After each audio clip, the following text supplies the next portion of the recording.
সুতরাং আমি কাকে বড় বানাইতে যাব আর কাকে ছোট বানাইতে যাব, এই অধিকার আমাকে কে দিয়েছে? কথা বলেন ঠিক কিনা? অনেক বক্তারা প্রশ্ন ছুড়ে দেয়, আচ্ছা বলেন তো দেখি কোরআন বড় না নবী বড়? এদের বুঝের কমতি আছে।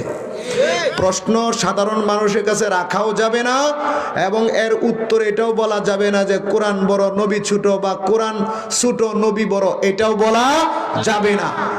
কারণ যদি এটার প্রশ্ন উত্তর পর্ব জরুরি হতো তাহলে কিতাবের মধ্যেই থাকতো।